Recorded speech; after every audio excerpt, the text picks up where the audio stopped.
Canada's competition watchdog is calling for changes to a common real estate practice used by grocers to limit competition. It involves a grocer adding a special clause to a lease or deed, sometimes called a restrictive covenant. Now, this limits the kind of store that can open at that location after the grocer leaves the property. In a report on the country's retail grocery sector, the Competition Bureau says that these restrictive clauses curb competition and that they make it harder for new supermarkets to open. It recommends that governments take measures to limit property controls in the grocery industry, including banning their use. Well, joining us now to discuss the report and these real estate practices is Dr. Sylvain Charlebois, Director of the Agri-Food Analytics Lab at Dalhousie University. Dr. Charlebois, welcome back to Forum Daily. Well, thank you. Now, the Competition Bureau is suggesting that real estate practices are limiting competition, as we mentioned. But how big of an issue is this in the Canadian market? And would it be appropriate for the government to enact a legislation to prevent these special clauses? Yeah, no, absolutely. The report itself actually highlights something that most of us didn't know. I knew that that grocers can get very territorial in several towns across the country, but being territorial means that some grocers were pushing back competition, and so what is underscored by the report is that all levels of government need to get involved here, including municipalities, and that's where the game plays when you actually have leases negotiated. Sometimes you even have grocers buying several lots to make sure that the competition doesn't build another grocery store across the street, for example. So those practices were condemned by the report. Essentially, what the Competition Bureau is saying is, I think some people need to ask more questions when grocers tend to be too territorial. And how's this sort of limited competition impacting the overall rate of food inflation? Are there some other factors at play that may be causing this rise in food prices?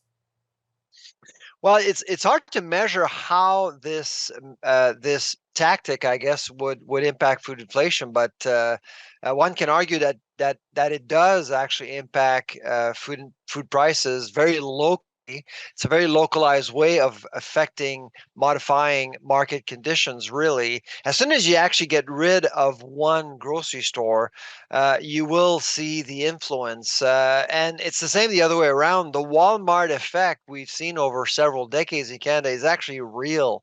Whenever there was a Walmart that opened up in a small town, and that's what the strategy was all about for Walmart, to go into cities of 15 to 30,000, you saw a drop in food prices over time. But that effect is long gone, and that's why the Bureau is looking at making Canada more attractive for external investors like Aldi and Lidl, German grocers, which have been in the U.S. for a while now. And I really came across something quite interesting. Advocates are saying that this real estate practice can create something called a food desert or contribute to food insecurity in Canada. So, are these issues currently present in our country? And if so, what do these food deserts look like? Actually, it's absolutely true. I would call it more of a food monopoly, a localized monopoly, if you will, because the desert is basically a small urban market where there is no option at all, no affordable option. So, yes, it can be a contributing factor for urban deserts, but people will have access to food. It's just maybe prices may be more inflated. The more players you bring into the market, the more likely you'll see prices drop. But there are limitations. I mean, they you can actually make food inflation less of an issue, um, but there are limits to that. So we have to be careful here. I mean, there are some oligopolies in Canada with only two players. We have five, so it's not that bad. The challenge that we have in Canada when it comes to food distribution is that we have some players abusing of their power.